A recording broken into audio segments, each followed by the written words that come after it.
Assalamualaikum warahmatullahi wabarakatuh. Waalaikumsalam warahmatullahi Alhamdulillah. Al-Qail wa ma umiru illa liya'budullaha mukhlishina lahuddin. Assalatu wassalam ala man ursila rahmatan lil alamin. Sayyidina Muhammadin asyrafil anbiya'i wal mursalin wa ala alihi wa ashabihi ajma'in. Wa man tabi'ahum bi ihsanin ila yaumiddin. Alhamdulillah, tak henti-hentinya dan sepantasnya kita tak pernah berhenti untuk selalu memuji, bersyukur atas segala nikmat yang diberikan oleh Allah Subhanahu wa taala. Kesempatan, kesehatan, inayah, petunjuk untuk kita memelihara semangat belajar di waktu yang subuh yang berkah ini, melanjutkan kajian kitab kita untuk menguatkan dasar-dasar keislaman kita. Yang mana sekali lagi kita bersyukur diantar oleh arena rekruta Syekh Haji Andi Muhammad Ridwan Tahir LCMA. Nah, oleh karena demikian itu, dengan hormat pada kesempatan yang mulia ini kami mempersilahkan kepada arena Andre Geruta untuk melanjutkan kajian kitab kita. Tafadhal masykur ya Syekh. Terima kasih banyak dengan Bismillahirrahmanirrahim. Assalamualaikum warahmatullahi taala wabarakatuh. Waalaikumsalam warahmatullahi wabarakatuh. Alhamdulillahirabbil alamin. Hamdan na'imin, hamdan syakirin, hamdan yuwafi ni'amahu wa yukafi'u mazida. Ya Rabbana lakal hamdu kama yanbaghi li jalali wajhika wa 'azimi sultanik. Allahumma salli wa sallim ala asyrafil anbiya'i wal mursalin sayyidina wa maulana wa habibina wa syafi'ina Muhammad wa ala alihi wa sahbihi wassallam amma ba'd. Hadirin yang dirahmati Allah, terkhusus ya anak-anak kita di Pondok Pesantren Darul Dawal Irsyad Andre Gruta Kiai Haji Abdurrahman Ambudali. Alhamdulillah hari ini di bulan Ramadan yang penuh berkah ini kita akan melanjutkan bacaan kitab kita, kajian kita dari karya yang khusus dikarang oleh Andre Gruta Kiai Haji Abdurrahman Ambudali mengenai tentang permasalahan usul atau dasar agama, yaitu ilmu tauhid. Jika 2 hari lalu kita sudah membahas 2 kategori sifat-sifat Allah. Pada hari pertama sempat kita bahas sifat wujudiyah atau sifat subutiyah. Nah, itu sifat wujudiyah, sifat yang menunjukkan bahwa Allah itu memiliki wujud atau eksistensi. Biasa juga dikatakan dengan sifat subutiyah, sifat tetapnya Allah. Nah, itu satu. Kemudian pada hari yang pertama juga kita sempat membaca kategori yang kedua atau sifat salbiyah atau sifat tanzihiyah. Dikatakan sifat salbiyah karena sifat ada 5 macam atau 5 jenis dari sifat ini. Ada 5 macamnya dari jenis yang kedua, yaitu sifat salbiyah. Al-qidam, al-baqa, al-mukhalafatu lil hawadis, al-qiyamu binafsi, al-wahdaniyah. Nah, kita telah baca 2, yaitu sifat al-qidam wal baqa, terdahulu dan abadi. Nah, dikatakan sebagai salbiyah karena menafikan lawan daripada 5 sifat ini yang menunjukkan kekurangan bagi Allah. Jadi sifat salbiyah atau sifat tanzihiyah yang mensucikan Allah ini itu menunjukkan di antara sifat-sifat kamalat, sifat-sifat kesempurnaan bagi Allah Subhanahu wa taala. Nah, kemudian kemarin subuh yang berberkah juga kita melanjutkan membaca 3 macam dari jenis sifat salbiyah, yaitu al-mukhalafah lil hawadis. Allah itu berbeda dengan segala yang baharu, atau Allah itu berbeda dengan segala ciptaannya. Ya, karena kalau kita bagi dua kategori yang maujud, Allah itu wajibul wujud, Allah itu ada dan wajib adanya. Nah, lawan daripada yang wajibul wujud, ada yang namanya mumkinatul wujud. Yang keberadaannya itu dia mungkin. Makna mungkin ini tidak harus ada, tapi dia ada karena diadakan oleh Allah Subhanahu wa taala, yaitu alam semesta. Jadi dua macam saja, Allah dengan al-alam. Allah zat yang berdiri sendiri, ada sedia kala, tidak tergantung kepada yang lain, dan Allah lah yang menjadikan segala sesuatu. Nah, al-alam kullu ma siwallah. Adapun yang dimaksud dengan al-alam itu segala sesuatu selain Allah, dan segala sesuatu selain Allah itu tidak lain adalah makhluk daripada Allah sendiri, dan semuanya baik wujudnya maupun yang lain-lainnya itu semuanya tergantung kepada Allah Subhanahu wa taala. Jadi kalau kita melihat ya, jadi makhluk Allah itu tergantung dua hal kepada Allah. Jadi yang pertama, kita seluruh makhluk itu tergantung dari sisi al-ijad. Makna al-ijad itu kehadiran kita, keberadaan kita, seluruh makhluk di alam semesta ini dari tidak ada menjadi ada, itu tergantung dari al-ijadnya Allah. Allah menjadikan. Setelah Allah memberikan kita nikmat anugerah dari tidak ada menjadi ada atau al-ijad, kemudian setelah itu dilanjutkan lagi ada karunia kedua yang Allah berikan kepada kita, yaitu namanya nikmat al-imdad.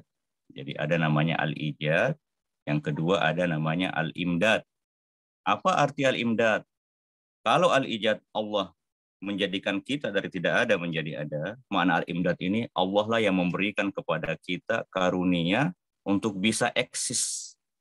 Jadi al-imdad itu ya setelah kita diberikan nikmat ada, baru diberikan hidup.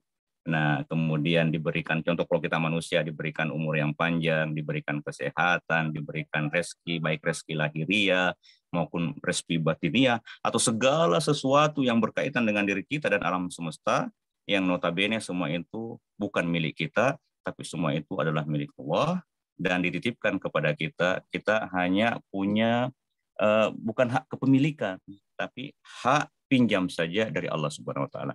Inilah yang dimaksud dengan nikmat al-imdad dari Allah Subhanahu wa taala. Nah, jadi kemarin kita baca ada 3 sifat, mukhalaful hawadis, Allah berbeda dengan makhluknya. Terus yang kedua kita baca juga yang kemarin itu Allah itu qiyamuhu binafsi atau qaimun binafsihi, Allah itu berdiri sendiri, tidak tergantung, tapi sebaliknya seluruh makhluk di alam semesta inilah yang tergantung kepada Allah, baik dari tadi yang kita jelaskan, dari al-ijadnya diadakannya atau al-imdadnya diberikannya anugerah untuk bisa melanjutkan eksistensinya hidup di alam raya ini. Itu adalah makna al-imdad. Dan yang terakhir, inti daripada pembahasan tauhid, sehingga ilmu akidah ini juga biasa dinamakan dengan ilmu tauhid, yaitu sifat yang terakhir dari sifat salbiyah, yaitu wahdaniyah. Allah itu esa, baik dari sisi zatnya, sifatnya, maupun af'al atau perbuatannya. Nah, alhamdulillah, insya Allah di subuh yang berberkah ini kita akan lanjut ke kategori yang ketiga, sifat ma'ani. Jadi dia karakteristiknya ini berbeda dengan sifat salbiyah, berbeda juga dengan sifat wujudiyah. Kalau sifat salbiyah itu tujuannya untuk menafikan lawan-lawan daripada yang 5, yang menunjukkan kekurangan bagi Allah. Nah, kalau sifat ma'ani dari kata makna. Jadi sifat ma'ani ini adalah memperjelaskan atau menegaskan kepada kita bahwa di diri atau di zat Allah Subhanahu wa taala itu berdiri sifat-sifat juga sifat-sifat zat sebenarnya. Sifat-sifat khusus yang dimiliki oleh zat Allah yang menunjukkan kesempurnaannya. Maka dikatakan ma'ani karena meletakkan makna di atas zat. Jadi meskipun sifat ini memang sedia kala, bukan tambahan-tambahan, memang sifat ma'ani ini adalah sifat yang memang tidak bisa dari zatnya Allah. Jadi biasa ulama-ulama mutakalim itu mengajarkan kepada kita, azat laisat as-sifat, zat itu bukan sifat. Tapi wasifat laisat hiya bal hiya huwa. Nah, di sini kadang orang pusing ya. Jadi maksudnya begini, zat itu bukan sifat itu bukan zat, tapi antara zat dengan sifat tidak bisa terpisahkan. Karena adanya zat itu yang menegaskan bahwa antara sifat-sifat Allah yang mulia itu juga sebenarnya dia bukan sesuatu yang di luar daripada zatnya Allah Subhanahu wa taala. Oke, kita langsung membaca saja kategori yang ketiga, sifat ma'ani. Juga bagian daripada sifat zat Allah dan juga menunjukkan sifat kesempurnaan bagi Allah. Biasanya kalau dalam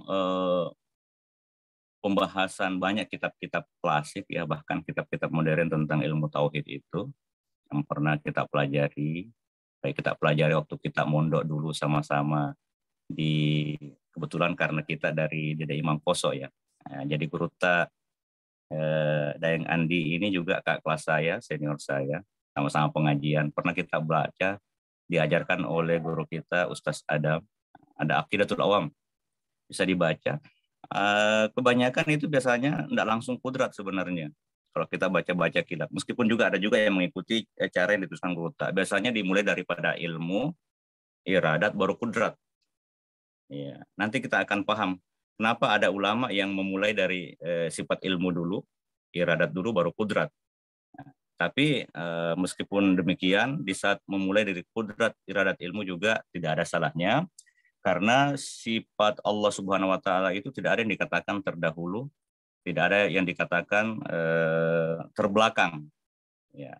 Tapi kalau dikaitkan dengan penciptaan, kudrat Allah ini itu tergantung dari iradat Allah.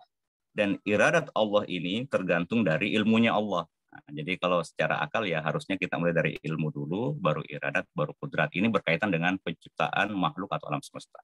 Tapi tidak apa-apa, karena semua sifat Allah itu kadim, semua sifat Allah itu azali, sedia kala. Makna kadim itu tidak ada permulaannya, berarti tidak ada dahulu, sekarang, dan akan datangnya. Beda dengan kita makhluk. Makhluk ini ada dahulunya, ada sekarangnya, dan ada akan datangnya. Inilah yang membedakan Tuhan dengan kita. Oke, kita baca. Al-Mabhasul Rabi, pembahasan Al-Mabhasus Sabi, pembahasan yang ketujuh. Ulewe nunia dan lelena. Sifat kudrat, sifat kekuasaan Allah, berikut dalil-dalilnya. Majepu ulewe, naya, majepu ulewe, naya to sifat wajib nafuange. Jadi sifat kudrat, kemahakuasaan Allah itu juga bagian daripada sifat yang wajib bagi Allah. Nah, sabab sifat ulena fuange, karena sifat ulena nafuange, sifat dengan sifat kudrat inilah nafakan kainan nia nafadei se dia sewa-sewa situru akelona.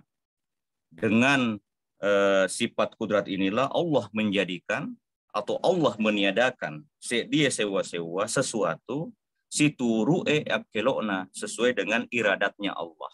Iradat, keinginan. Nah, dari sini kita bisa paham bahwa sifat kudrat itu maknanya tanjis, pelaksanaan daripada keinginan Allah. Jadi sifat kudrat itu tanjis, sifat pelaksanaan daripada iradatullah yang diinginkan oleh Allah sejak qadim atau sejak azali. Nah, biasa ada hadisnya Nabi mengatakan begini, Masya Allahu kan wa ma lam yasha lam yakun. Apa yang telah diinginkan Allah atau telah ditetapkan oleh Allah sejak azali, pasti itulah yang terjadi. Jadi di saat Nabi mengatakan kan itulah yang terjadi, ini makna kana di sini adalah sifat kudrat itu yang terjadi. Wa ma lam yasha, yang tidak diinginkan sama Allah, lam yakun, pasti tidak terjadi. Nah, jadi kata sya di sini itu sebenarnya menunjukkan kepada sifat iradatnya Allah Subhanahu wa taala. Jadi kalau di sini biasa kita kalau orang Arab itu ya diberikan terjemahan begini. Yang dimaksud sifat kudrat itu sifatun wujudiyatun qaimatun bidzatihi ta'ala. Jadi sifat wujud azaliyah, tapi dia sifat ini sifat ada dan dia berdiri di atas zatnya Allah. Ya ta'atta biha ijadul mumkinat aw i'damuhu. Dengan sifat ini Allah menjadikan sesuatu atau meniadakan sesuatu ala wafqa iradatihi wa ilmihi, tapi ikut kepada apa yang telah diputuskan Allah di dalam iradatnya, keinginannya.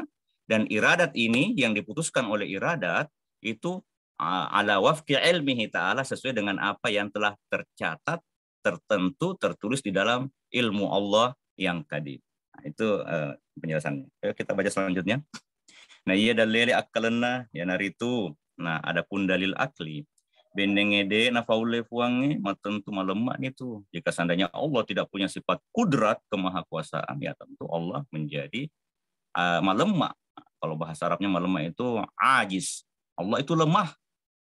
Nah, bendengnya malemak ini dekna dari lolongan alang. Jika seandainya Allah itu lemah, ya tentu kita tidak akan menemukan keberadaan alam semesta ini. Nah, ya kia alangnya engkamuir itu, tapi kalau kita lihat alam semesta ini semuanya ada kok.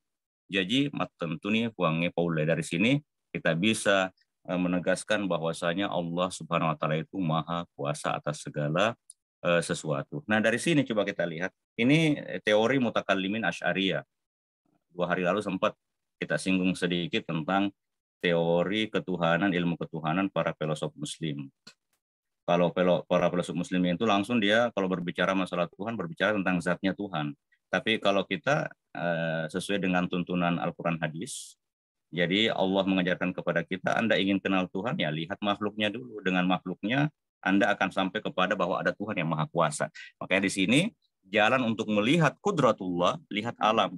Kenapa Andre Guruta, Ibuang Abdurrahman Ambudale, begitu juga dengan guru-guru kita yang lain dari Asy'ari, selalu berbicara tentang alam, ya. Karena kaitannya dengan sifat kudrat ini, ta'alluqnya, hubungannya itu dia hubungan kudrat itu kepada mumkinatul wujud.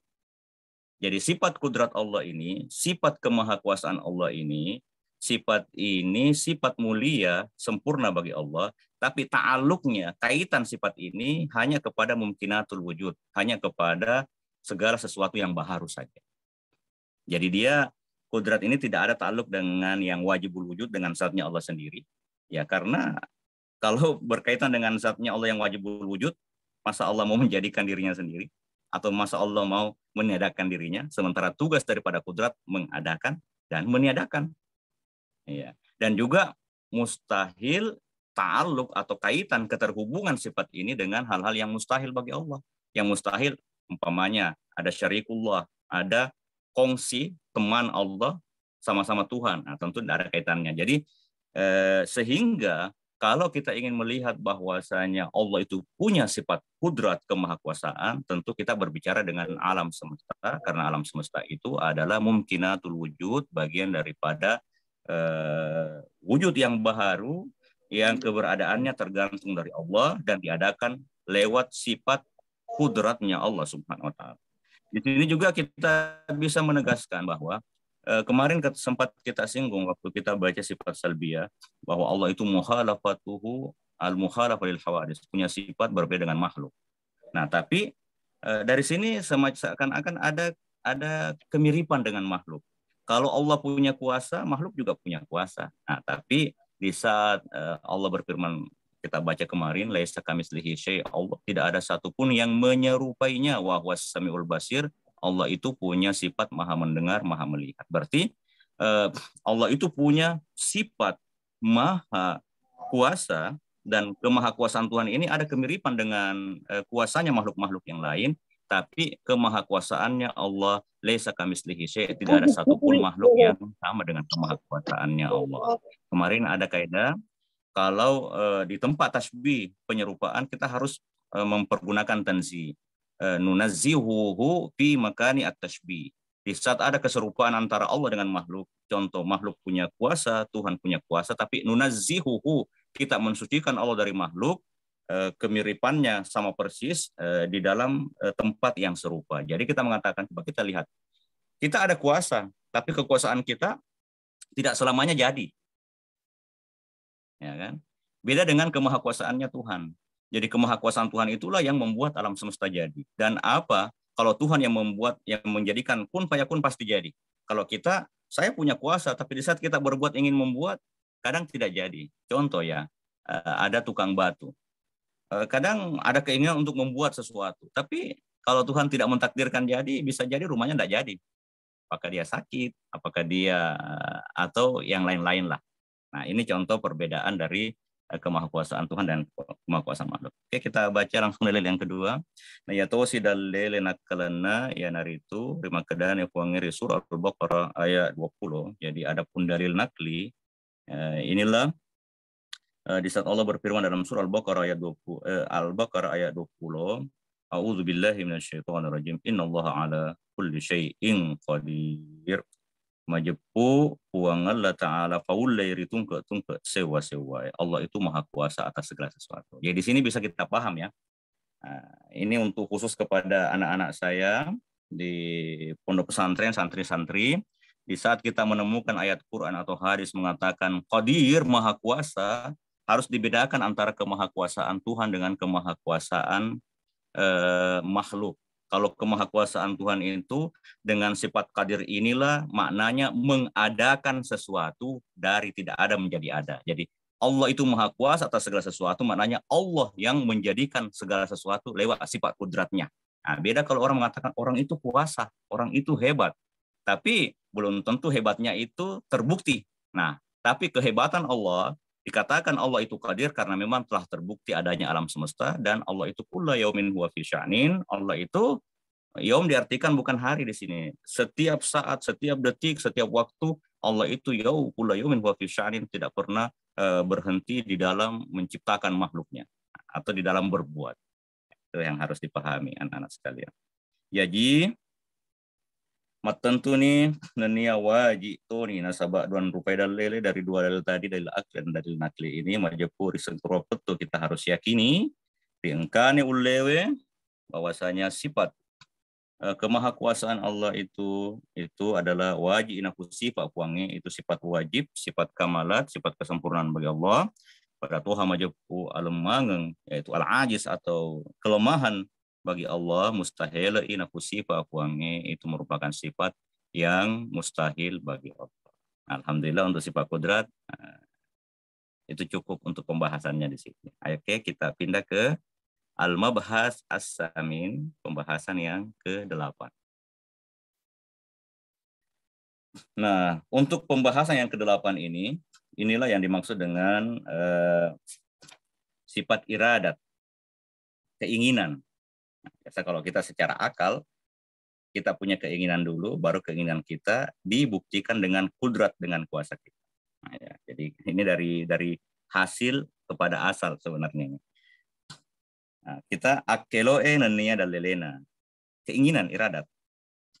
Jadi kalau dalam bahasa Arab biasa kita mengatakan Tuhan itu punya sifat murid, berkeinginan atau irada. Nah, irada ini sama juga kalau umpamanya Tuhan itu punya sifat masyiah, keinginan. Jadi iradat, masyiah sama saja. Kenapa kita katakan masyiah? Karena itu juga jelas disebutkan oleh Rasul di dalam hadisnya yang tadi kita bacakan, Masya Allahu kan wa ma lam yasha lam yakun. Yang Allah inginkan atau yang Allah iradatkan pasti itu yang jadi, dan yang Allah tidak inginkan pasti itu tidak dibuktikan di dalam sifat kudratnya. Majepu akeloe sesatu sifat wajib napuangnya. Sifat iradat itu juga diantara sifat yang wajib bagi Allah. Kenapa wajib? Nah, sebab sifat akelo napuangnya. Apa tentu nih engkangena ya rega aderena.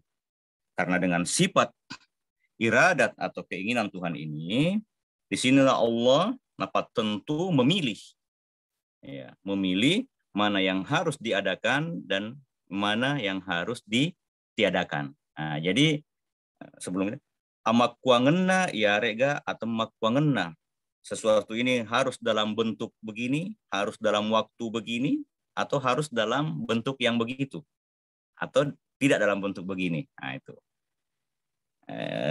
dia sewa-sewa, riset dia onrong, apakah ini orang harus di tempat ini, orang ini harus lahir di tempat sana umpamanya. Nah, contoh saya harus lahir di Polewali masa zaman dulu, dan sekarang ini dalam detik ini saya harus berada di Sengkang umpamanya.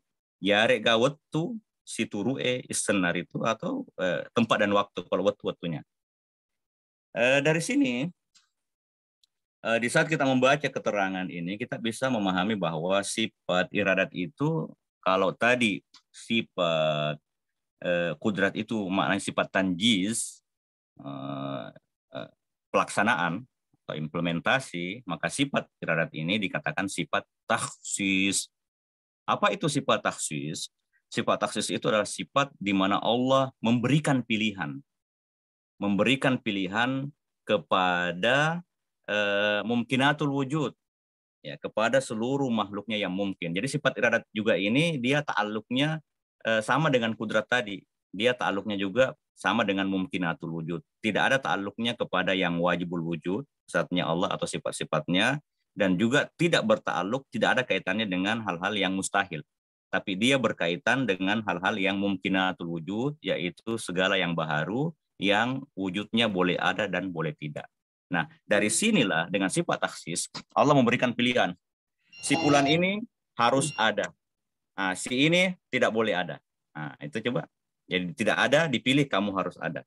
Setelah dipilih kamu harus ada, kamu nanti punya sifat bentuk begini, matamu harus begini, hidungmu harus begini, rambutmu harus begini. Itu kan pilihan Tuhan itu. Ini rambutnya harus hitam, bukan merah-merah, tidak pirang umpamanya waktu lahir. Ini tidak punya rambut, ini punya rambut. Itu bagian taksis. Kemudian dipilih lagi, ini contoh kita simpel manusia contohnya ya. Ini nanti harus lahir di Asia, jangan lahir di Afrika. Karena kalau nanti lahir di Afrika orang putih kan, nanti putih sendiri umpamanya kan. Atau orang Afrika ya, kamu harus lahir di Afrika. Biar dia kulitnya agak gelap sendiri. Nah, contoh. Ini nanti harus lahir pada tahun 1900-an begini, bukan pada tahun 1700-an. Nah, jadi kita ini kelahiran kita tahun 1900-an ke atas atau tahun 2000, anak-anakku ini kan lahir tahun 2000-an ya. Kalau saya kan lahir 82. Tentu itu taksis dari Allah itu. Mana taksis dari Allah? Emang sudah dipilih Allah. Kamu harus lahir tahun 1982. Kalau anak umpamanya ini harus lahir tahun 2020 umpamanya atau 2000 berapa kan umpamanya. Nah, contoh. Dari sini kita bisa memahami bahwa saya tegaskan kembali bahwa sifat iradat itu tugasnya adalah sifat memilih dari kemungkinan-kemungkinan yang sebenarnya dia bertolak belakang. Ya, jadi biasa kalau guru kita baca di literatur ilmu tauhid biasa diberikan sifat iradat itu sifatun wujudiyatun qaimatun bidzatihi ta'ala, dia sifat wujud, sifat yang ada yang berdiri di atas zatnya Allah yang maha suci, yukhassisu biha al-mumkinat. Dengan sifat ini Allah mentaksis, memilih, memberikan pilihan kepada al-mumkinat, kepada hal-hal yang boleh ada atau boleh juga tidak ada, mayajuzu alaihi, yang boleh bagi yang mumkinatul wujud itu, anil umuril mutaqabilat, dari beberapa hal yang bertolak belakang. Biasanya yang hal-hal bertolak belakang itu ada rumus, biasa dikumpulkan oleh guru kita dalam satu bait mengatakan begini. Al-mumkinatul mutaqabilatu, hal-hal yang al-mumkin, hal-hal yang boleh atau yang berkaitan dengan mumkinatul wujud, al-mutaqabilat, yang bertolak belakang dalam satu wujud mungkin itu bisa dibagi 6 atau dibagi 7. Wujuduna wal adam. Pertama, keberadaan sesuatu atau ketiadaan. Nah, sudah 2. Wasifatu, begitu juga sifat-sifat yang akan melekat pada sesuatu itu, manusiakah, benda di luar manusia atau benda-benda yang lain. Kemudian azminatun. Nah, keempat, waktu, harus juga dipilihkan waktunya. Amkinatun, juga harus dipilihkan tempatnya sesuatu itu, karena tidak mungkin satu zat atau satu tubuh berada pada banyak tempat, kecuali kalau mimbabil karamat, ini lain ceritanya kalau hal keramat. Nah, tapi kalau hal yang biasa seperti biasa saja, tentu dia satu benda ya harus berada dalam satu waktu dan harus berada dalam satu tempat. Kemudian jihatun, harus berada dalam satu arah mata angin. Jadi kalau umpamanya dia di timur ya tidak mungkin dia di barat. Iya. Nah, berarti sudah berapa tadi? Sudah 6. Kadzal maqadiru, begitu juga ukuran-ukuran yang harus ada di dalam benda itu. Kalau kita manusia, ini tingginya harus umpamanya kalau saya 163 umpamanya atau 164. Kemudian lebarnya harus begini. Nah, kalau nanti dia di umur begini, kalau dulu lebarnya dia kecil-kecil, kebesaran badannya dia harus agak lebar-lebar lagi. Nanti di umur begini dia akan mengecil lagi umpamanya kalau dia sakit. Kalau dia sehat mungkin dia akan melebar lagi. Nah, itu kadzal maqadiru, begitu juga ukuran-ukuran. Rawa as-siqat, itulah yang diriwayatkan oleh as-siqat, yang orang yang dipercaya di dalam ilmu logika, di dalam cara berpikirnya. Jadi yang dipilih oleh Allah bagi makhluk, yang bagi mumkinatul wujud itu ada 7 pilihan, dan itulah yang nanti setelah memilih ini yang akan ditanjis, yang akan dilaksanakan oleh sifat kudrat atau dinyatakan dengan sifat kudratnya Allah Subhanahu wa taala. Nah, dari sini baru kita lanjut. Nah, iya dalil akalna, adapun dalil akli daripada sifat iradat. Benede nakelo huangnya, jika seandainya Tuhan Allah itu tidak punya sifat iradat, tidak punya keinginan, majapun itu digaga ya gari pas, kalau begitu berarti Tuhan itu terpaksa dong. Nah, benenge ripasai majapudena apa boleh, kalau Tuhan itu terpaksa dalam melakukan sesuatu, berarti Tuhan itu tidak punya kekuasaan, tidak mampu. Nah, pura manesa majapu waule sifat wajib nafuangi. Tadi kita sudah jelaskan sifat kudra kemahakuasaan Tuhan itu sifat wajib bagi Allah. Ya jemaat tentu ini majap pupuangnya punewi akilo. Jadi dari sini jelas bahwa Allah itu punya sifat iradat, punya sifat keinginan. Nah, ya dalil nakalena, adapun dalil nakli yang dari itu maka dane Allah Taala. Adapun dalil nakli ini ada firman Allah yang menunjukkan dalam Al-Quran ada sifat iradat. Itu dalam surah Al-Baqarah ayat 125, maka dia puangnya a'udzubillahi minasyaitonir rajim. Yuridullah bikumul yusr wala yuridu bikumul usr. Allah menginginkan kepada kalian itu al-yusr, kemudahan, wala yuridu bikumul usra, dan Allah tidak menginginkan kepada kalian itu kesusahan. Nah, berarti ayat ini menunjukkan bahwa Allah itu punya keinginan. Tapi ini tanda kutip buat anak-anak dan buat Sila Surah Malabi yang sempat hadir di sebelum berberkah ini. Ayat ini sebenarnya kurang pas untuk dijadikan dalil tentang sifat iradat Allah. Maknanya begini, iradat Tuhan itu sebenarnya dua macam ya. Ada iradat kauniyah, ada iradat syar'iyah. Jadi iradat kauniyah itu, mana iradat kauniyah, keinginan yang berkaitan dengan alam semesta, apa yang diinginkan, mau tidak harus jadi. Nah, contoh, si fulan harus lahir tahun begini, atau si fulan harus beriman, si fulan harus kafir. Nah, contoh, iradat Allah, ya, Abu Bakar harus beriman, itu iradat Tuhan. Jadi mau tidak mau pasti Abu Bakar beriman. Iradat Allah, Abu Jahal atau Abu Lahab itu harus kafir. Nah, itu namanya iradat kauniyah, mau tidak mau pasti jadi. Tapi ada yang namanya iradat syar'iyah, keinginan Tuhan tapi dia kaitannya dengan syar'i. Nah, kalau iradat syar'iyah ini meskipun dia juga keinginan, tapi biasa untuk membedakan istilah ini diberikan nama oleh guru kita itu dengan kata al-amr, perintah. Jadi perintah, Allah memerintahkan. Nah, yang tadi ayat yang kita baca ini, yuridullah bikumul yusra, Allah menginginkan kepada engkau kemudahan dan Allah tidak ingin engkau menjadi susah. Ini namanya iradat syar'iyah. Jadi iradat syar'iyah itu hanya semacam ada tuturan dari Allah, iradat syar'iyah, ada penjelasan kepada Allah bahwa tujuan daripada syariat itu untuk memberikan kepada kita kemudahan. Sehingga dengan kemudahan, dengan dalil inilah, sehingga di dalam ajaran fikih kita ada yang namanya rukhsah kemudahan, ada juga namanya azimah. Azimah itu contoh, salat itu aslinya 4.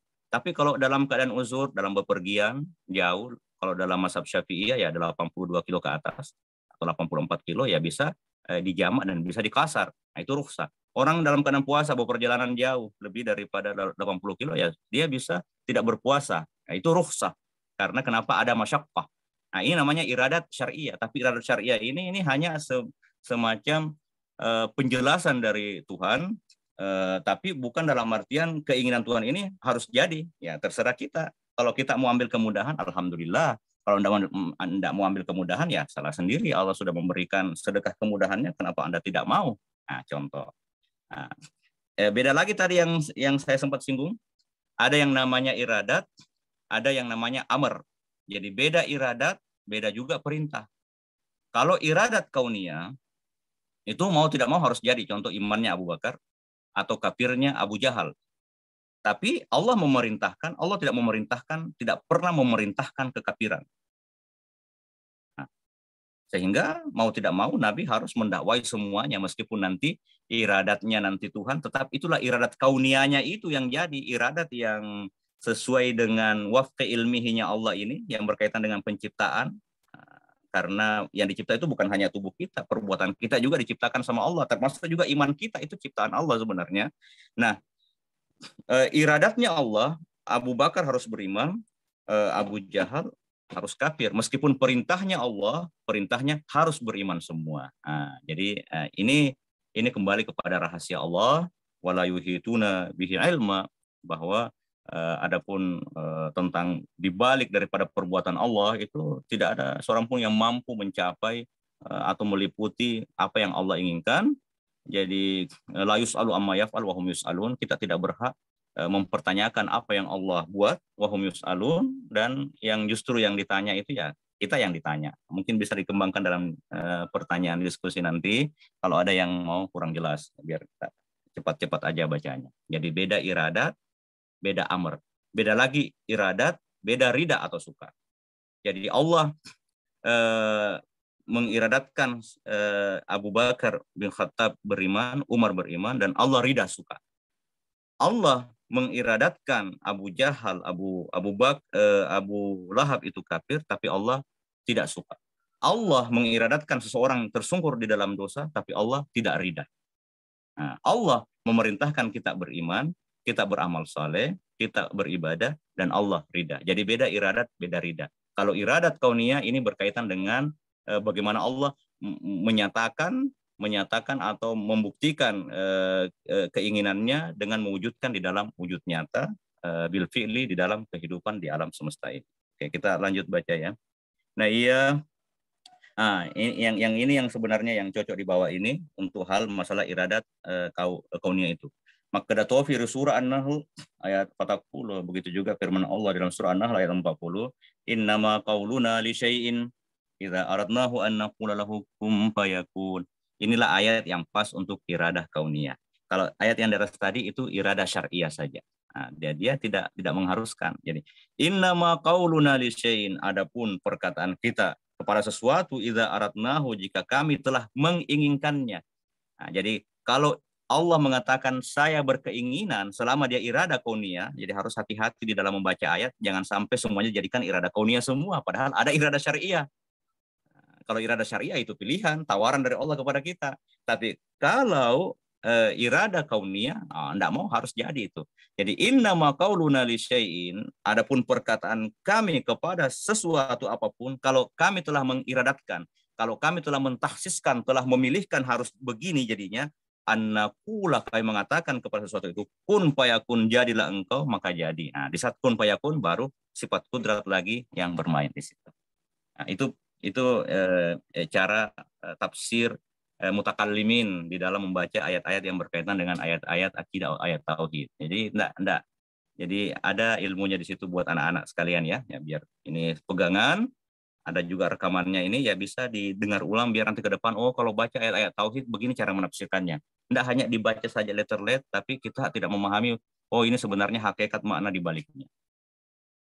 Betuanna majepu situng-tengena ada keng dia sewa-sewa nareko rifueloi taparifua ada miritu angka konangka. Nah, tadi kita sesuatu itu kalau kita inginkan, kita jadikan, kalau sudah ditetapkan kamu harus begini, pasti jadi begitu. Aga nasaba situn rangen nani dua dalil nama sena dan ya wajib ni riseng terwapetu, karena bergabungnya dua dalil saling menguatkan, kita harus yakini riangkane akelo bahwa sifat iradat itu wajib inaku sifat fuange, itu sifat yang wajib pada zat Allah, pada Tuhan majabu balina, begitu juga lawan dari sifat iradat atau mukrah, terpaksa balina akelo ya naritu agak gae atau terpaksa mustahil inaku sifat fuange, itu mustahil bagi zat Allah yang maha mulia. Oke, kita langsung masuk ke pembahasan yang ke-9. Ya, tadi kudrat, iradat, ilmu. Meskipun kalau secara akal manusia ilmu dulu, baru iradat, baru kudrat. Iseng ya, isenge nenia dalelena. Jadi ilmu begitu juga dari dalilnya. Majepu isenge, adapun sifat ilmu saya satopi sifat wajib nakuange, itu adalah sifat yang wajib bagi zat Allah Subhanahu wa taala. Atau temui sinina sewa-sewa Allah itu pengetahuannya meliputi segala sesuatu. Jadi naiseng anu pura kejadiannya, jadi Allah itu mengetahui segala sesuatu yang pernah terjadi, dan dia matengangnya kejadian ataupun yang sementara terjadi kayak sekarang ini sementara terjadi, kuai topa mengujui kejadian ataupun yang akan terjadi nanti setelah kejadian ini atau yang akan datang. Kalau sebelum kita jauh, bagaimana mungkin Allah tidak akan mengetahui segala yang terjadi di alam semesta, sementara kejadian di alam semesta ini itu ikut kepada ilmu Allah. Nah, di sini bisa dibedakan antara ilmu Allah dengan ilmu makhluk. Kalau ilmu makhluk, nanti sesuatu sudah kejadian, baru kita tahu. Setelah pengajian ini dipublish umpamanya di media sosial, baru orang tahu tadi ada pengajian dari abroad. Tapi ilmu Allah beda.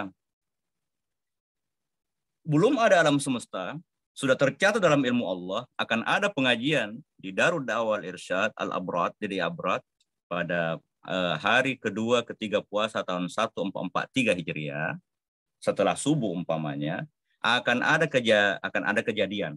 Nah, ilmu inilah yang tercatat dalam ilmu Allah yang qadiman azali.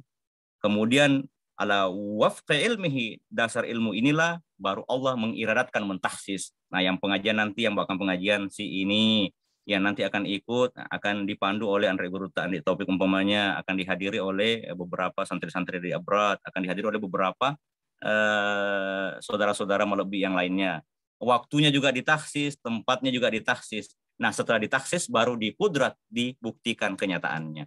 Jadi bagaimana mungkin Allah tidak akan mengetahui sementara yang terjadi itu ikut kepada pengetahuannya Allah. Coba kita putar cara berpikir ya. Nah, ini yang harus dipahami ini. Banyak orang yang salah paham. Dia anggap ilmunya Allah itu sama dengan ilmunya makhluk. Maknanya apa?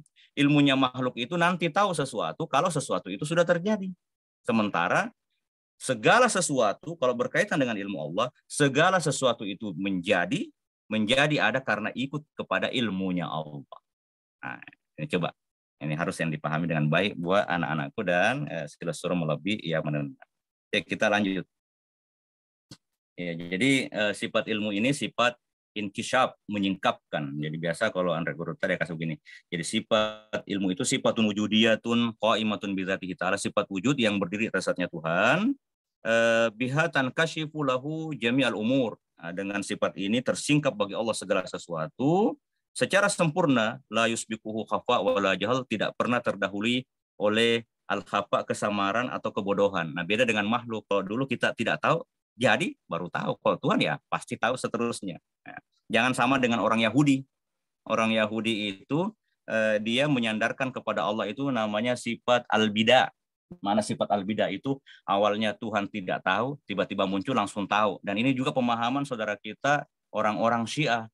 Orang Syiah mengatakan Tuhan itu ada sifat bidaknya. Al-bidah awalnya tidak tahu, pas jadi langsung tahu, akhirnya menyesal dan Tuhan membuat lagi aturan baru. Wa na'udzu billah min dzalik. Kalau Muslim Sunni jauh daripada pemahaman seperti ini. Nah, tidak sama dengan pemahamannya saudara kita orang Syiah yang mengikut sedikit kepada pemahamannya orang-orang Yahudi.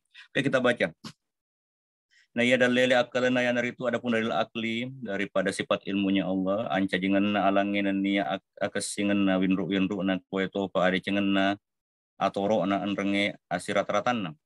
Anca jengenna alange kejadian alam semesta ini dan nia akasingenna begitu pun keindahan winru na daripada hasil ciptanya Tuhan kueto pa ade cengenna, keindahan bagusnya ya atorona ade cengen atorona ya teratur dengan rapi renge asirat ratanna. Pokoknya apik lah alam raya ini. Makanya ada kaidah itu dikatakan oleh guru kita Imam Al-Ghazali, laisa fil imkani abda'u mimma kan, laisa fil imkani abda'u mimma kan, laisa fil imkan, di alam raya ini tidak ada lagi abda mimakan, tidak ada lagi yang lebih bagus daripada apa yang sudah terjadi sekarang ini. Jadi yang paling sempurna inilah yang dijadikan Allah ini sebenarnya.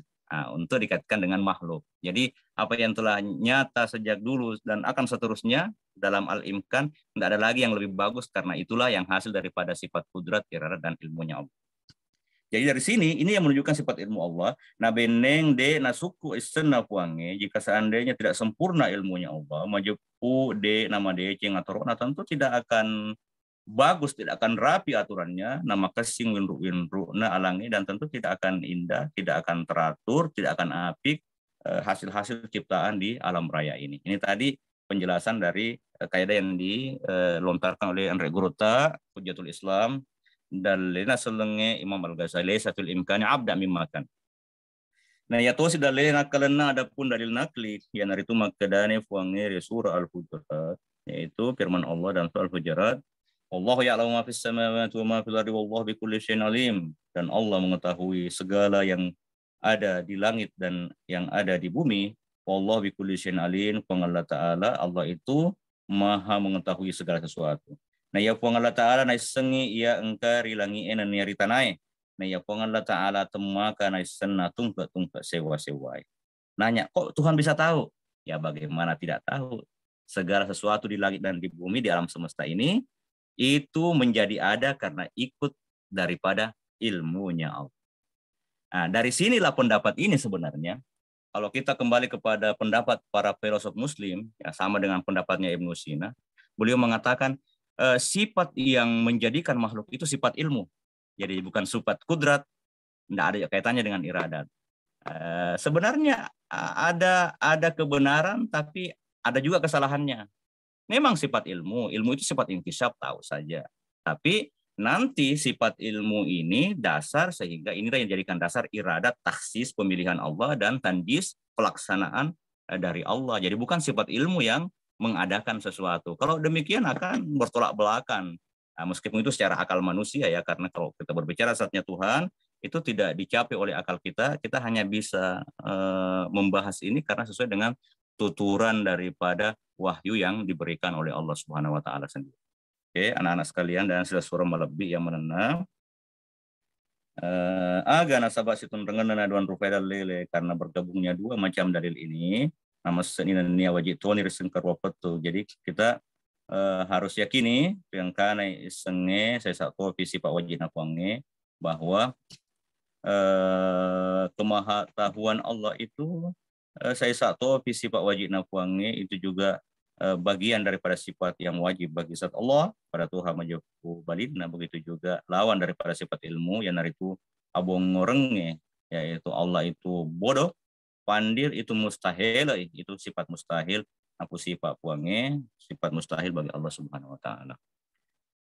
Saya kira dengan ya, Guru Andi Taufik, saya kira mungkin untuk pengajian hari ini karena sudah hampir 6:30 juga, saya mohon maaf tidak bisa menghabiskan nayakia narikong kamu pabotu. Hari ini saya akan berangkat ke Camba Maros, tapi hari Jumat akan kembali. Insya Allah kalau memang ada waktu kosong hari Sabtu pagi, insya Allah kita bisa isi pengajian pada hari Sabtu pagi lagi, insya Allah. Untuk silaturahmi yang menena dan khusus kepada anak-anak sekalian, Debrat, itulah kajian kita tentang sifat ma'ani pada subuh hari yang berberkah ini. Kita baca 3, tapi ini sungguh sangat luar biasa, dan ini akan bisa merubah bagaimana cara berpikir kita melihat beberapa sifat Tuhan yang ada kemiripan dengan kita, tapi dari sini kita bisa membedakan, oh ternyata antara Tuhan dengan hamba itu betul-betul beda. Kemudian yang kedua yang harus kita pahami, di saat kita membaca ayat-ayat Quran atau hadis yang berkaitan dengan iradat, kudrat, atau ilmu, akhirnya kita bisa memberikan atau membaca, memahami, menafsirkannya beda dengan pemahaman kita yang sebelum-sebelumnya. Saya kira cukup demikian, lebih dan kurangnya mohon dimaafkan. Assalamualaikum warahmatullahi wabarakatuh. Amin. Assalamualaikum warahmatullahi wabarakatuh. Alhamdulillah bil alamin. Di sela-sela waktu beliau berta menyempatkan untuk mewariskan ilmunya kepada kita. Telah kita dengarkan tadi pemaparan beliau tentang sifat-sifat ma'ani Allah Subhanahu wa taala, ilmu, iradah, dan qudrah. Mungkin masih banyak hal yang belum begitu jelas di pemahaman kita dari para hadirin dan hadirat maupun anak-anak sekalian. Kami persilahkan jika ada yang ingin dipertanyakan. Fadhal. Ya, assalamualaikum warahmatullahi wabarakatuh. Waalaikumsalam warahmatullahi wabarakatuh. Tapi puan saya kita dulu di lama tak ketemu. Kiai ini, Kiai Agustang ini, teman di Mesir. Jadi bagaimana kabar di Kendari, Kak? Iya, di Kendari sekarang ini, Ustaz.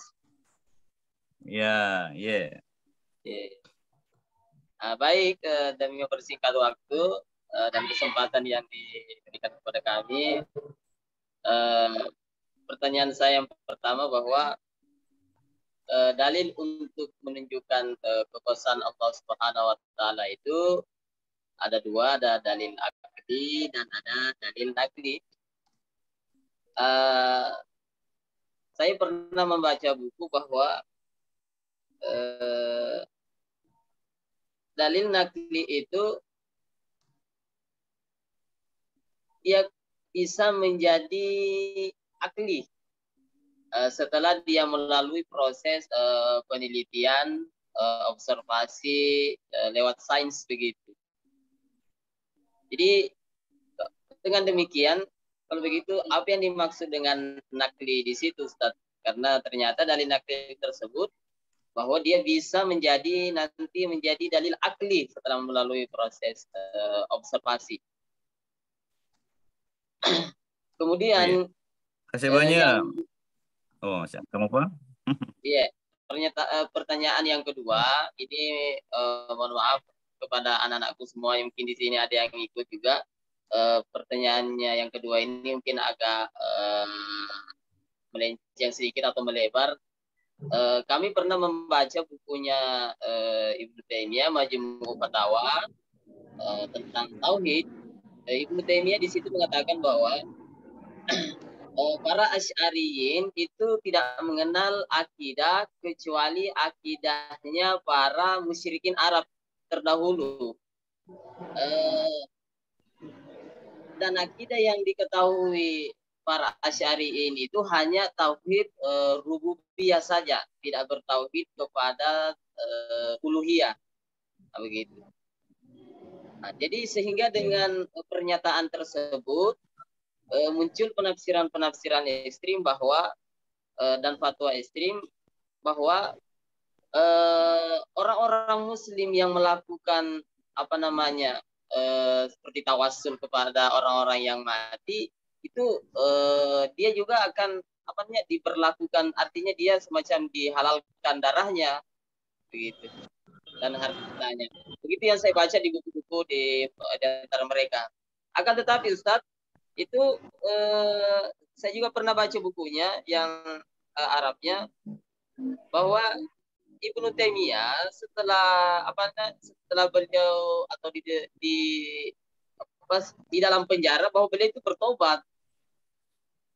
Nah, ini artinya berarti bahwa beliau itu artinya bertobat dari yang kita ketahui bahwa kalau kita bertobat bahwa berarti kita punya kesalahan. Berarti kesalahan itu yang lalu itu sudah tidak dianggap. Nah, yang kita anggap ini yang sekarang ini. Nah, jadi pertanyaannya saya itu Ustaz, masalah buku-bukunya Ibnu Taimiyah itu seperti dalam hal akidah, karena beliau sudah bertobat, apa masih bisa dijadikan rujukan begitu Ustaz itu. Terima kasih. Iya, kasih banyak. Kasih banyak, Andri. Iya. Iya. Saya kira tiga dengan Di. Iya, tafadhal. Iya. Adapun pertanyaan yang pertama tadi ya untuk Ustaz Agustan Purnaga. Mohon maaf tadi Agustan bisa diperjelas yang pertama. Saya langsung terbawa sama penjelasan Ibnu Taimiyah tadi. Iya. Apa tadi yang pertama ditanyakan tadi? Yang pertanyaan pertama itu begini, dalil untuk keberadaan Tuhan itu saya ada sudah dua, paham, ada ingat dan nih. Iya paham nih, saya ingat. Tadi terbawa sama yang kedua tadi itu. Oke, jadi yang pertama tentang dalil nakli ya. Pertanyaannya oleh Ustaz Agustan. Ini sudah Andre Guru juga di Kendari ini. Ini sebenarnya untuk memberikan kepada kita pemahaman baru. Jadi katanya terbagi dua dalil. Ada dalil akli dan ada dalil nakli. Nah, tapi nanti dalil nakli itu nanti ujung-ujungnya juga akan banyak yang menjadi dalil akli juga. Jadi sebenarnya perbedaannya begini. Yang jelas bahwa yang harus kita pahami bahwasanya al-aqlu minad din. Akal itu adalah bagian daripada agama. La dina liman la aqla lahu. tidak akan ada agama atau tidak akan sempurna cara beragama seseorang kalau dia tidak memiliki akal yang bagus dan sempurna. Nah, ini dasar dulu.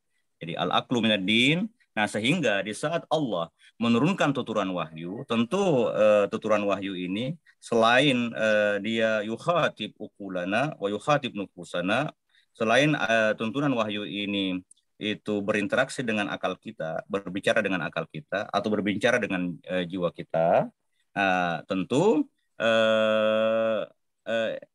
dalil-dalil atau kandungan-kandungan daripada dalil-dalil nakli atau wahyu ini ya tentu banyak hal-hal yang memang harus dicerna oleh, yang mampu dicerna oleh akal manusia. Dan itulah yang banyak disibak oleh sains, dan sampai sekarang ini yang disibak daripada rahasia-rahasia di balik tuturan wahyu Quran dengan hadis itu masih segelintir saja, belum mampu menyibak semua rahasia-rahasia di balik dalil-dalil nakli yang mengandung unsur nilai-nilai pertama kita harus mencerna nalar atau nilai-nilai kalau kita melakukan penelitian empiris. Jadi saat kita melakukan penelitian empiris atau penelitian pengamatan di lapangan dan yang lain-lain lewat laboratorium dan lain-lain juga tentu kita pasti pakai kaidah-kaidah akal. Dan tuturan wahyu ini di dalam Al-Quran, baik wahyu Al-Quran atau baik wahyu hadis, tentu dia tidak akan bertolak belakang dengan apa yang didapatkan oleh akal. Jadi perbedaannya letaknya begini saja. Kenapa dia dikatakan dalil nakli? Dikatakan dalil nakal karena mana nakal itu kan tanakal, pindah-pindah. Dia itu kita terima dari guru kita, hadisnya begitu. Al-Quran kan mutawatir juga, ya. Begitu juga hadis harus dia berpindah-pindah, baik dalam kapasitas hadisnya apakah dia ahad, apakah dia hadisnya masyhur atau mutawatir, itu berpindah-pindah, makanya dikatakan nakli. Karena kita tidak dasarnya ini bukan karena bersumber dari hasil akal Rasulullah, tapi dia bersumber langsung dari wahyu dari Allah Subhanahu wa Ta'ala. Jadi dikatakan, jadi sebenarnya di saat kita mengatakan dia dalil nakli, ini hanya ingin mempertegas bahwa sumbernya dari Allah Subhanahu wa Ta'ala yang maha kuasa, yang maha mengetahui segala sesuatu, bahkan di alam semesta ini yang terpenuhi dengan rahasia-rahasia di balik rumus-rumus sains, itu sebenarnya Allah yang meletakkan rumus-rumus itu, dan yang mampu disibak oleh orang itu baru segelintir saja. Jadi setiap hari akan ada perubahan, akan ada yang tersingkap sampai di hari kiamat. Jadi tidak bertentangan dengan dalil akli. Adapun dalil akli ini adalah dalil akli yang nyata dipergunakan oleh guru-guru kita turun-temurun, meskipun dia tidak menyandarkan kepada dalil wahyu sebenarnya. Tapi kalau dipertemukan, nanti ujung-ujungnya juga meskipun pakai dalil akli atau dalil nakli, nanti pasti akan ada hubungan dan saling menguatkan. Nah, inilah yang membedakan antara akidah Asy'ariyah dengan akidah-akidah yang lain, sama yang dulu yang pernah hilang, orang Mu'tazilah, atau yang kayak orang-orang sekarang, ada orang-orang liberal, jaringan Islam Jil, ya meskipun sekarang sudah agak meredup, sudah tidak kurang laku lagi jualannya di negeri kita sekarang ini, yang liberal itu, mereka itu ingin berbicara agama, tapi mereka ingin menafikan nakli. Sementara kalau kita orang Ahlussunnah wal Jamaah, kita mempergunakan nakli, dan nakli ini kita akan mencerna nakli ini dengan akal kita. Oke. Lalu setelah kita mencerna nakli dengan akal kita, sudah akli kan, kita turun ke dalam penelitian empiris, penelitian lapangan, baru nanti setelah penelitian lapangan kita banyak melakukan tatabuat, ya, penelitian satu-satu, meskipun tidak mampu semuanya, baru nanti kita akan berikan kesimpulan dengan kaidah nalar yang ada. Iya, jadi antara nakli dengan akli itu pasti akan berkaitan erat, karena agama itu adalah bagian, akal itu bagian agama, dan tidak sempurna agamanya orang kalau tidak mempergunakan akal. Inilah yang membuat kenapa ajaran tauhid kita itu gampang diterima oleh sama orang yang berakal, karena agama kita tidak membuat kita pusing. Coba lihat dengan akidah-akidah yang lain yang kadang tidak jelas, akhirnya kalau mereka sudah tidak mampu memberikan jawaban, mereka tinggal bilang, itu tinggal iman. Kalau kita tidak, akal kita mampu mengantarkan kita kepada iman, tuturan-tuturan wahyu itu mampu disibak oleh akal. Saya kira mungkin itu Andri, Ustaz Agustang untuk pertanyaan pertama. Mungkin cukup ya, yang pertama. Ya, Ya. Yang kedua, ya. tentang permasalahan Syekh Ibnu Taimiyah. Apalagi beliau di Majmu' Fatawa. Jadi mengenai permasalahan tauhid, tuduhan Ibnu Taimiyah yang mengatakan bahwa ulama-ulama sebelumnya itu dia sama dengan ulama kafir. Pembahasan masalah tauhid, pembagian tauhid uluhiyah, rububiyah, sifat dengan apal ini pernah dikaji di dalam episode yang lalu. Kayaknya ada mungkin di YouTube Abrat juga dengan dia. Nah, itu pernah saya bahas panjang itu. Pernah kita bahas panjang tentang bagaimana teorinya para Taimiyin atau para Wahabiyin, saudara-saudara kita Wahabiyin itu membagi tauhid uluhiyah, rububiyah, dan di saat mereka mengatakan orang-orang Arab itu hanya tauhid uluhiyah saja, tidak tauhid rububiyah, itu untuk sebenarnya mengkanter perilaku-perilaku yang turun-temurun dari zaman Rasul sendiri mengajarkan kepada kita untuk bertawassul, untuk bagaimana kita berhubungan dengan orang-orang yang telah meninggalkan kita, yang telah di alam barzah. Nah, ini sebenarnya itulah kenapa dia menambahkan ada namanya tauhid rububiyah. Padahal antara tauhid uluhiyah dengan tauhid rububiyah tidak bisa dipisahkan. Iya, karena ya namanya rububiyah itu ya kaitannya Tuhan dengan makhluk, karena Rabbun mengatur. Kalau tidak ada makhluk berarti tidak ada yang namanya Rabbun. Nah, tapi yang Rabbun pasti juga ilah, pasti dia Tuhan, karena makna ilah itu adalah tempat sumber di mana segala sesuatu bertumpu dan apa yang diinginkan itulah yang pasti jadi. Jadi makanya para ulama sepakat, ulama-ulama Asy'ariyah tidak ada yang mempergunakan tauhid yang diajarkan oleh Ibnu Taimiyah. Kenapa? Karena pemahaman tauhid Ibnu Taimiyah itu tidak bersanad. Jadi Syekh Ibnu Taimiyah itu ya kita tidak, ya kita hormat dengan keluasan bacaannya, dengan banyaknya kitab-kitab beliau, tapi di dalam khusus dalam permasalahan ilmu tauhid karena beliau otodidak.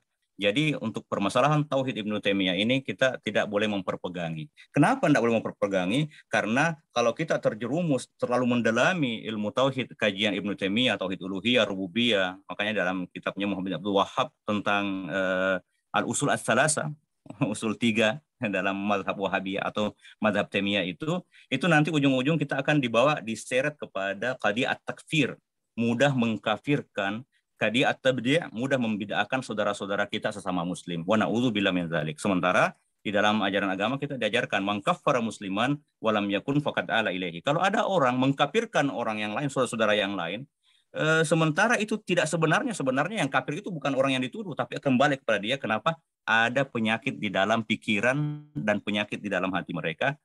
Kenapa bisa ada penyakit? Karena beliau jadi merumuskan ilmu tanpa bersanad, autodidak. Inilah berbahayanya kalau kita belajar secara autodidak. Ini jawaban sebenarnya untuk anak-anak kita ya. Jadi Ustaz Agustan ini alhamdulillah hadir di Subuh yang Berkah ini membukakan lagi untuk kita bisa memahami semuanya. Beliau sebenarnya sudah paham permasalahan ini. Jadi inilah permasalahan berbahayanya kalau kita belajar otodidak. Makanya di Al-Azhar itu kita tidak pernah di dalam kajian tauhid kita tidak pernah menjadikan rujukan kitab-kitab Ibnu Taimiyah karena kitabnya itu terputus sanadnya sampai beliau saja. Mereka di otodidak. Muhammad bin Abdul Wahhab sendiri juga itu tidak bersanad. Jangankan itu, Muhammad bin Abdul Wahhab juga mengkafirkan bapaknya sendiri, mengkafirkan saudaranya, dan mengkafirkan semua orang-orang yang beriman di masanya. Dengan alasan apa? Karena itu tadi tauhid uluhiyah dan tauhid rububiyah. Jadi sangat berbahaya sebenarnya penyakit pembagian tauhid kepada tauhid uluhiyah, tauhid rububiyah ini, karena dengan begitu kita akan mudah mengkafirkan sesama muslim. Padahal dalam agama kita, nahnu nahkum bil zawahir wallahu yatawalla bis sarair. Kita itu menghukumi seseorang dengan zahirnya saja. Kalau dia sudah ahli kiblat, salat, kemudian saudara kita tidak pergi juga sembah-sembah apa-apalah, ini yang lain. Beda kalau ziarah kubur, itu bukan menyembah, itu ziarah kan. Nah, jadi kalau atau bertawasul itu kan banyak dalilnya dari Nabi sendiri mengajarkan doa-doa tawasul, bahkan dalam Al-Qur'an juga mengajarkan ada namanya tawasul. Berarti tawasul itu ya mengambil perantara, bukan meminta kepada orang itu, tapi menjadikan orang itu perantara sehingga Tuhan karena sayangnya sama orang ini akhirnya turun berkah kepada kita. Inilah yang membedakan. Nah, sementara tauhid yang kita ajarkan, bahkan yang kita baca dari Andre Guruta, Ipuang Ambo Dalle ini, itu dia bersanad dia. Dia bersanad sampai Imam Abu Hasan Al-Asy'ari, bahkan nanti sanadnya akan sampai kepada sahabat Rasulullah, sampai kepada Rasul. Jadi pembagian tauhid, ada tauhid zat, tauhid sifat, kemudian tauhid af'al itu bukan bid'ah, tapi dia adalah pembahasan yang itu diterima, pemahamannya diterima turun temurun, sehingga kalau orang memperdalami tauhid 13 atau tauhid atau sifat Tuhan 13 dan sifat Tuhan yang 20, terserah kita mau pakai yang 13 atau 20, itu kita tidak akan jatuh dalam lembah jurang mengkafirkan saudara kita, dan insya Allah akidah kita terjaga dengan baik. Jadi untuk catatan buat ya, ini sebenarnya hanya himbauan dalam tanda kutip ya, yang saya pelajari di Azhar dan saya terima dari guru saya di sana, dari profesor-profesor yang turun-temurun juga, dan kitab-kitabnya besar.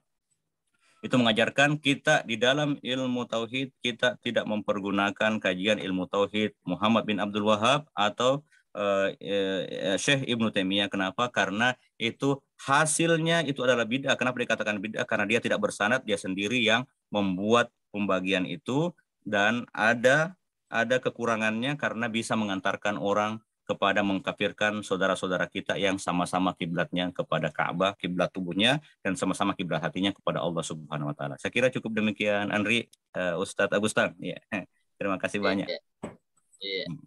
Tapi kepada minta maaf ini kepada panitia, karena kita di sini tidak ada bukunya, tidak ada bentuk PDF-nya juga. Kita cari-cari PDF-nya di Google, belum dapat. Jadi mungkin kita bisa dikasih PDF-nya kalau ada dikirimkan. Ada Ustaz, ada. Oh ya. Baik, terima kasih banyak atas respon dan jawabannya dari Ustadz Agustan dan dari Beruta di Ridwan. Mungkin masih ada hal yang lain yang ingin diperjelas. Dipersilahkan sebelum kita mengakhiri kajian kita pada pagi hari ini. Jika memang saya boleh sedikit. Oh ya, silakan. Ya. Terima kasih. Assalamualaikum warahmatullahi wabarakatuh. Waalaikumsalam warahmatullahi wabarakatuh. Saya kemarin mau bertanya tapi lupa. Untuk mumpung ingat ini. Terkait yang apa kemarin itu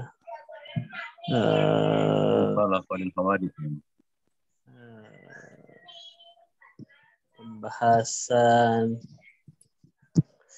yang ada jawaban-jawaban saudara-saudara kita yang punya pemahaman sepemahaman Abdul Wahab mungkin atau Ibnu Taimiyah, misalnya ketika ditanyakan persoalan tasbih dan mujassimah itu, ketika ditanyakan kenapa misalnya karena mereka tidak mau menakwil ya, Deng ya. Ya, karena mereka tidak mau menakwil, mereka menasbihkan bahwa Tuhan itu punya tangan, punya mata, tapi katanya tapi tidak boleh mempertanyakan tangan Tuhan seperti apa atau mata Tuhan seperti apa. Itu bagaimana menjawab itu? Iya, terima kasih. Daeng Adlan, ya, ini juga senior saya. Beliau juga sebenarnya adalah kiai ya, partisan yang lain. Jadi kenapa saudara-saudara kita dalam yang mengembangkan mazhab Ibnu Taimiyah atau Muhammad bin Abdul Wahab itu terjerumus di dalam mujassimah atau musyabbihah, menyerupakan Tuhan dengan makhluk, karena mereka tidak mau mempergunakan takwil sama sekali.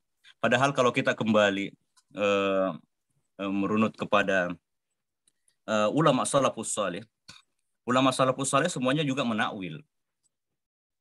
Ya, ada riwayat, contoh umpamanya, ada riwayat yang menanyakan kepada guru kita Imam Malik, bagaimana sih gurunda tentang istiwa itu.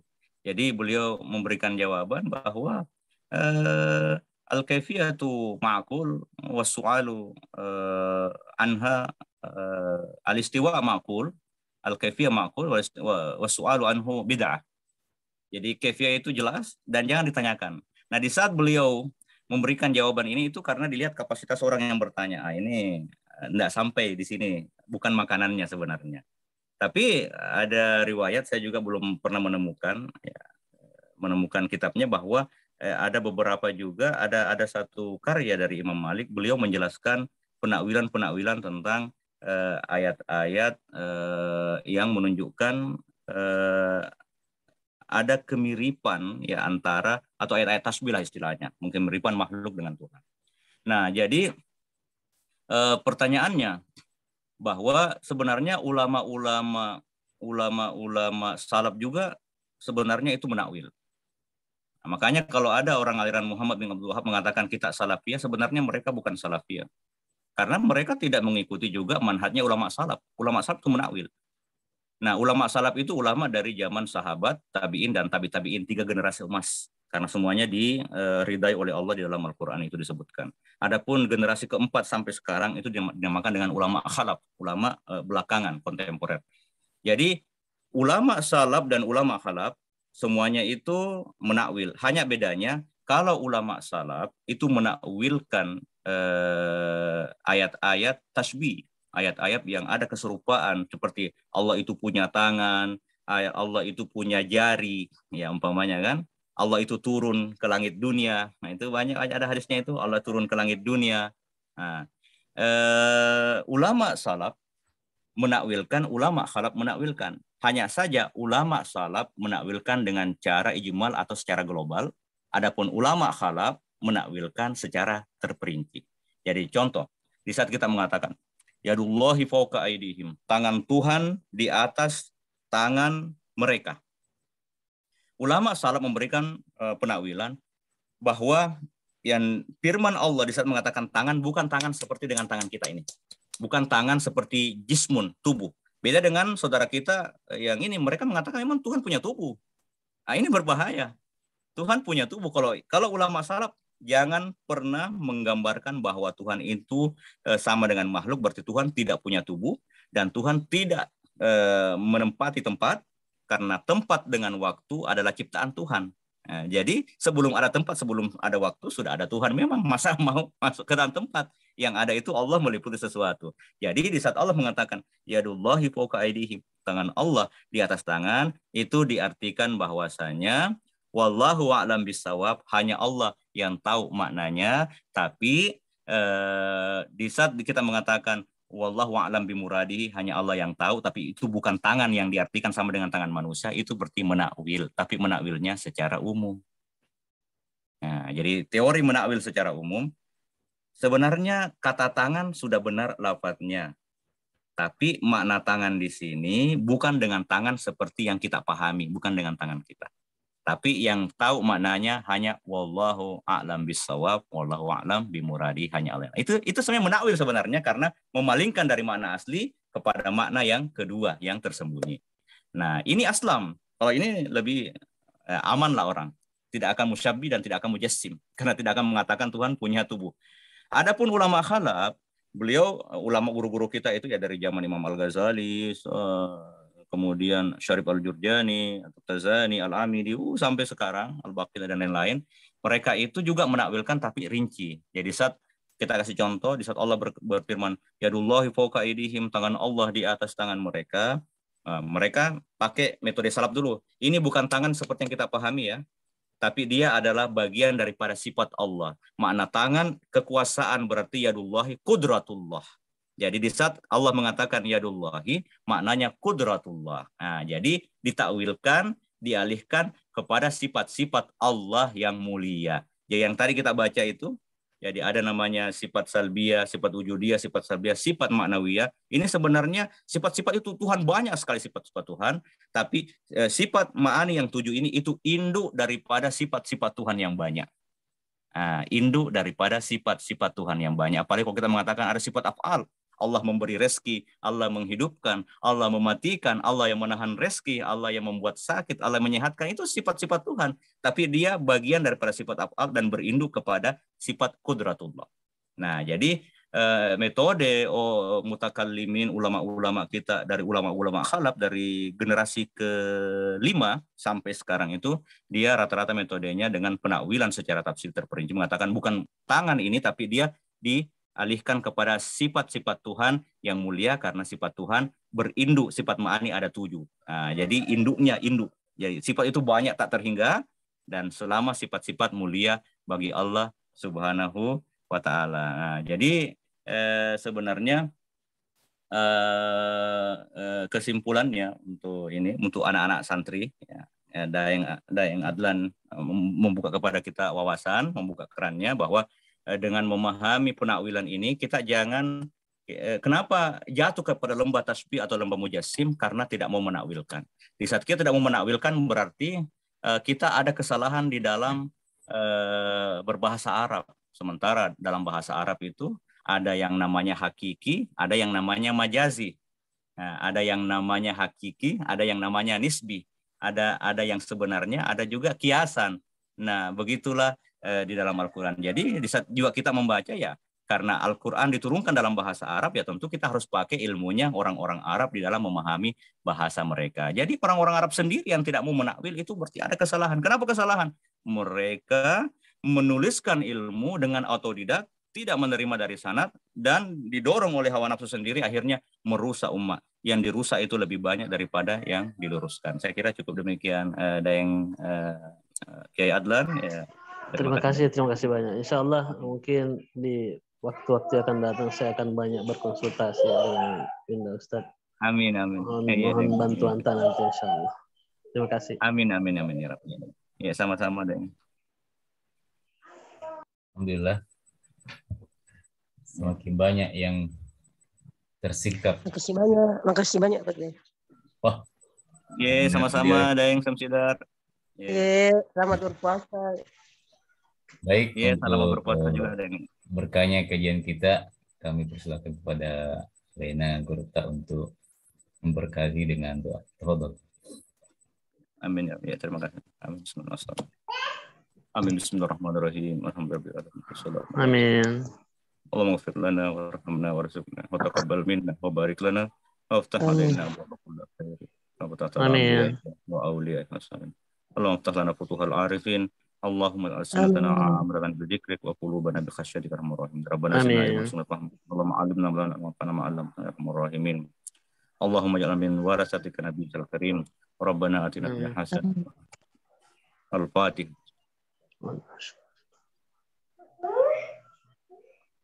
Assalamualaikum warahmatullahi wabarakatuh. Terima kasih banyak juga. Selamat Ki, selamat. Ya, sama-sama deh. Masih mana ya? Ya. Assalamualaikum. Assalamualaikum warahmatullahi wabarakatuh.